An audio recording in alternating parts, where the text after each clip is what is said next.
Hi, my name is Gerhard Schwantner, and welcome to Selling Power TV. Today, we welcome Dave Madsen. He is the CEO of Sandler Training. Welcome, Dave. Thank you, Gerhard. Thanks for having me. Now, we are in the midst of the Corona crisis, and I'd like to know, how has Sandler adapted and pivoted to meet that crisis head on? From a client perspective, I think they've proven to themselves that in the instructor virtual led training works. I think the clients are also pivoting on the existing clients that they have, Gerhard, and their account plan. So they're focusing on 4 areas. What companies in my area should I be really making sure that I keep, right? We use an acronym called CARE: keep, attain, recapture, and expand. And if you look at your client base in those 4 areas, then what they're learning is they're spending way too much time on the keeps when they should be spending some time on the expands and also the recaptures. During this last, let's say, 4 months, how many clients have gone under the recapture, like rekindled those relationships, is unbelievable. And so if you have call cycles, frequency, and you have the techniques going with each of those 4, that's really worked out. I think they've also pivoted through smaller sales to try to get that foot in the door. And so that's also happening. And then, of course, they've got to sell virtually, which is, for some difficult. Like we have clients like Salesforce. Salesforce was event-based for the most part. So how do you now establish very quickly good, strong relationships in a virtual thing? Now, from Sandler's perspective, we've been doing virtual for years, but we've had higher now satisfaction rating in virtual than we did face-to-face, which I cannot explain. But so that's been a big one. We've done 3,000 of those since March 1st. So that's been a big shift. I think the other shift for us is small focused programs. So what does that mean? Well, now, because it's all done virtually, we don't have to fly people in. So we can meet every 2 weeks as a group and saying, hey, what's hot? We can either reinforce concepts, or we can say what's hot in your world, and we're dealing with what's important to them at that moment by taking in the Sandler tactics and strategies and combining it with their issue, and they're getting it. The adoption, the learning curve is awesome because we have that ability to touch them more frequently. How do you deal in terms of communication and support with your franchise distributors that are all over the world to support them? We have 9 regions around the country because there's 265 offices, Gerhard, everywhere, as you know. And each of those 9 regions get together once a week as a team, as a group, and they do best practices. And so somebody will say, hey, I'm doing this. It's really working. Let's try. And then next thing you know, the whole region's doing it. And then the whole country will be doing it. And then the whole world will be doing it. We've had our first virtual, sales kickoff. I've been here 35 years, so that's our first one.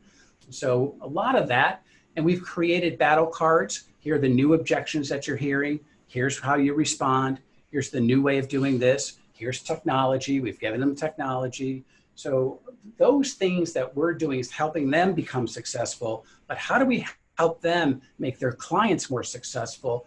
And that's really what we've been doing, over communicating and giving them some tools and technology. Have you accelerated your programming for online delivery? Yes, of course. We had to really look at everything to make sure that our courses that were online can now also be done virtually, because self-paced learning or online learning is completely different than the instructor-led virtual training. And that's where we've really beefed up that part. I think now really what's been going on is we've been taking the existing way that we've been conducting programs and saying, is this the best way to do it from a virtual perspective? And if not, we need to blow it up and start over again. So what is your vision for online sales training in the future?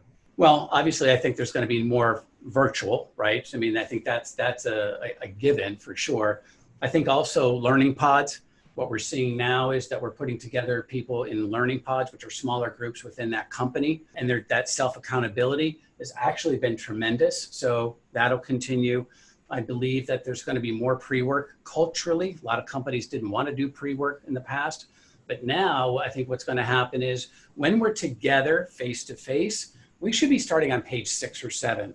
We shouldn't start back at, this is the definition of an upfront contract as an example, or this is the football. We should be able to say, you've done all this already. Now let's do application, versus where we were, 6 months ago is instruction, then application. I think all the instructional stuff now is going to be offloaded. That's going to be done through technology, and it's going to be done for the most part ahead of time. And I think as we move forward, sales leaders are going to have to play even a more active role than they had in the past. I think the biggest thing that in the future for sales training is more connectivity. So what does that mean? Right now, you've got a lot of companies doing great work, but they're all siloed. So if we're talking about onboarding or recruiting or product knowledge or sales knowledge or certification or playbooks, we buy separate programs. And there's a few that put some of those together, but I think in the future, we should be able to go to one spot, and a company should be able to migrate that employee through that process. And that way, individual learners will be able to navigate as quickly as they want to, and the remote manager will know exactly what to do as far as to provide them support for coaching, what plays to give them as far as what they should be doing. So I think that's going to happen faster than it has in the past. And, look, Splunk, that company went from 30 million to 1.2 billion in 5 years.